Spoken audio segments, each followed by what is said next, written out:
Приветствую всех зрителей телеканала Якутия-24. С вами Марфирина Алексеева в программе News on Air. Сегодня в выпуске обзор интересных и любопытных событий из социальных сетей республики. Вы увидите, что такое горячее дыхание оленей, услышите, как мальчик потрясающе пародирует звуки летающей дичи. Также узнаем, как долго продлятся аномальные холода в Якутии и еще много чего интересного. Давайте начнем.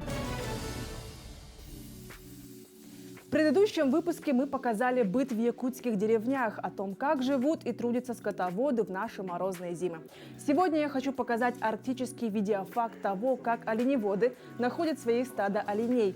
В морозные дни табун оленей можно увидеть за километры. Распознать их можно по столбу горячего воздуха. Его еще называют горячее дыхание оленей. Наяву зрелище незабываемое, будто посреди тундры образовывается горячий смерч.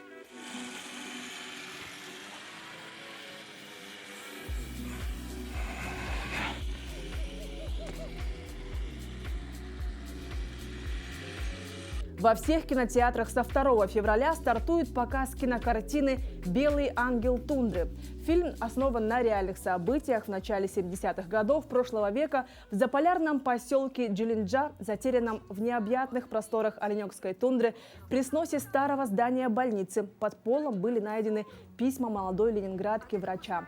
Волей судьбы оказавшиеся в полном одиночестве в далеком суровом краю, без помощи, без семьи, всего лишь с небольшим чемоданчиком лекарств, которые очень быстро кончились.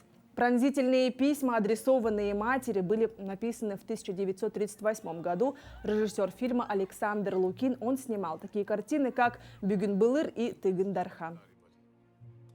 Знакомьтесь, школьник из Цунтарского улуса Никита Никитин. Он умеет шикарно имитировать голоса птиц. На видео он имитирует таких птиц, как глухарь, сова, кукушка, дятел, коршун, павлин и ворон. Из него вырастет отличный охотник. Большой пестрый дятел, без танцора.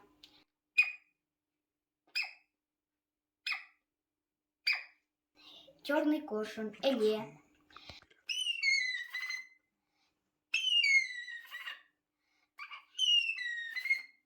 Бу игинтигер айлга тюмеригер сор мандык хаңарар.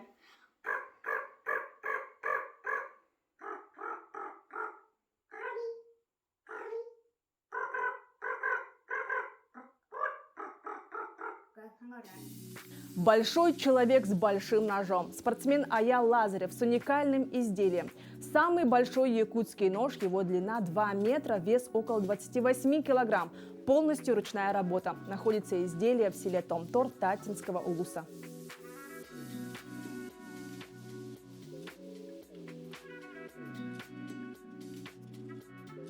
Мандариновое дерево плодоносит зимой в Якутии.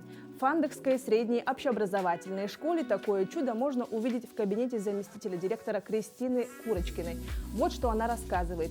Это дерево 6 лет назад не оставила учительница трудового обучения Галина Гудаева, когда уезжала отсюда. Оно каждый год плодоносит. Мандарины завязываются в октябре и полгода созревает. Снимаешь и снова цветут.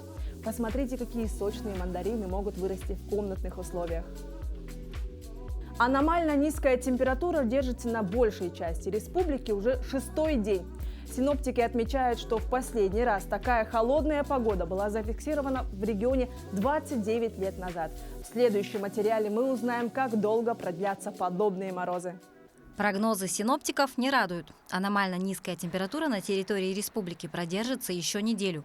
В городе Якутске до конца рабочей недели ожидается аномально холодная погода, когда среднесуточная температура воздуха будет ниже нормы на 7 градусов и более. В конце недели морозы пойдут на спад. На большей части Якутии ожидается некомфортная, ветреная, с небольшим снегом погода, близкая к многолетней норме. Синоптики отмечают, что последний раз такая холодная температура была зафиксирована в регионе 29 лет назад, в 1994 году. Однако для ученых это не аномалия, а обычное явление. Климатическая система, она немножко сложно устроена, в ней очень много случайностей. Поэтому вокруг какого-то среднего значения всегда могут быть колебания как в одну, так и в другую сторону. Конечно, хочется назвать это аномалией, таким, чего никогда в жизни не было. Ну, конечно, температура минус 50 – это не что-то из ряда вон выходящего. В Якутии такое бывает довольно часто. Из-за разницы температур между экватором и полярными регионами около полюсов Земли образуются полярные вихри.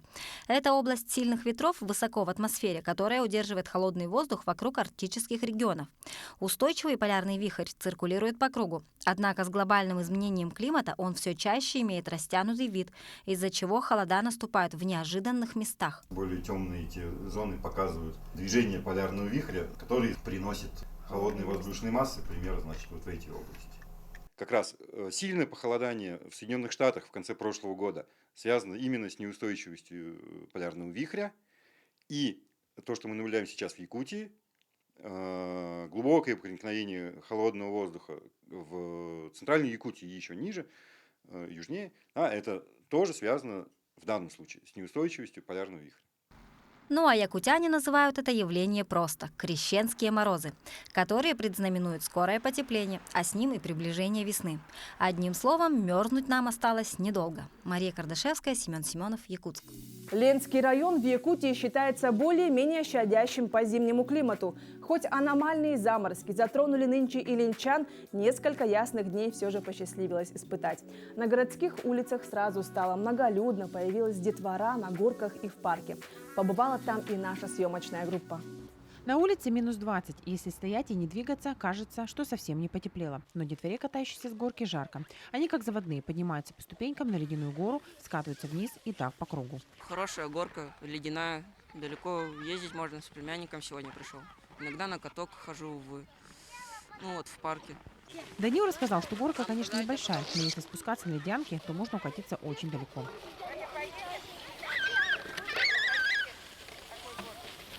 Осваивали без страха спуск с горки и дети помладше. Веселые крики и смех разносились по всей площади. Те же, для кого ледяная горка оказалась велика, катались рядом на снежной. Юлия Пожидаева с мужем в этот теплый день, забрав младшую дочь из детского сада, решили немного прогуляться. Но пройти мимо площади Ленина быстро не получилось. Прогулка затянулась надолго. Стараемся ловить вот такие вот теплые наши зимние денечки, да, в наших погодных условиях. И как можно чаще выходить на улицу с детьми, гулять в парке, на площади, на горке кататься, дышать свежим воздухом, потому что у нас большая часть времени это очень холодно. Сидим дома, и вот в такие теплые дни стараемся выходить и гулять. Сейчас катаетесь на горке, да? Да, в настоящее время пытаемся на горке. После садика забрали ребенка, и вот пришли сюда. Пройдя дальше, вглубь парка попадаешь на каток под открытым небом. Он небольшой, но очень уютный. Из-за его яркого и цветного освещения и звучащей новогодней музыки возникает чувство, что попал в сказку. В день нашей съемки тут было совсем немноголюдно. Лишь одна мама учила свою дочь кататься на коньках. Я первый раз на этом катке. Мне тут нравится. Я только учусь кататься. Вот. Мне нравятся эти огоньки, которые светится вечером. Он недалеко находится. Мне тут очень нравится кататься. Тут же в парке работает прокат коньков и кафе, где можно вкусно перекусить и выпить горячий кофе. Отдохнуть в зимние выходные в Ленске можно и на горнолыжной базе. Там для ленчан работает прокат тюбингов, горных и беговых лыж, также сноубордов. Помимо этого работает крытый каток. Там, кстати говоря, пришла новая партия коньков всех размеров, в том числе и детских с 4 лет. Всю эту неделю в Ленске, как и по всей Якутии, будут стоять аномальные морозы. В прошедшие выходные катки и горнолыжная база были пусты. Ленчане надеются, что в эти выходные они спадут, и им вновь удастся выбраться из дома и посетить места любимого и привычного уже для себя отдыха. Светлана Балеева, Александр Ильчук, Ленск. Предлагаю узнать, как проживают похолодания в других странах. Например, сейчас туристы съезжаются в регион Кашмир в Индии, где температура опустилась ниже нуля, чтобы насладиться видами замерзшего водопада Дранг. Как видно на кадрах, местность завалилась снегом, а люди гуляют и фотографируются на фоне заледенелых пейзажей. Туристы признаются, что поражены увиденной замерзшей красотой. Отдыхающие на водопаде Суджал оценили не только великолепие местности, но и доброжелательность протест местных жителей, которые демонстрируют туристам окрестности. Согласно сводкам погоды, снегопад в Кашмире продлится еще пару дней, а температура воздуха опустится до минус 7 градусов по Цельсию. Прекрасный полярный пейзаж. Берег озера Иссык-Көл в Кыргызской республике покрылся коркой льда из-за аномального для региона похолодания. Иссык-Куль издавна привлекают многочисленных туристов своими природно-климатическими условиями и неповторимой красотой. Жители Бишкека, которые приехали полюбоваться необычным для здешних мест явлением, поделились впечатлениями о зимней сказке. По словам горожанина Антона Лиенко, он впервые увидел замерзший Иссык-Куль. Довольно приятно наблюдать такую картину умиротворяющую, но немножко пугает, не замерзнет ли озеро в целом. Бесточное озеро Киргизии, расположенное в северо-восточной части республики, с киргизского языка переводится как «горячее озеро». Обычно водоем не замерзает в зимний период. София Герасимова добавила, что морозы не мешают любоваться красотой озера.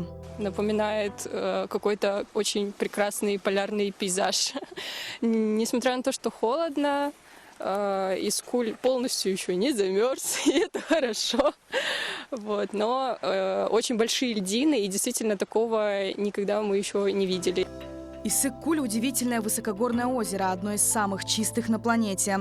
Уникальный целебный микроклимат, завораживающая красота озера, лежащего в обрамлении снежных гор и хвойных лесов, вода, не уступающая по составу морской – все это влечет сюда все больше людей, желающих отдохнуть и поправить здоровье вдали от шумных мегаполисов на лоне девственной природы.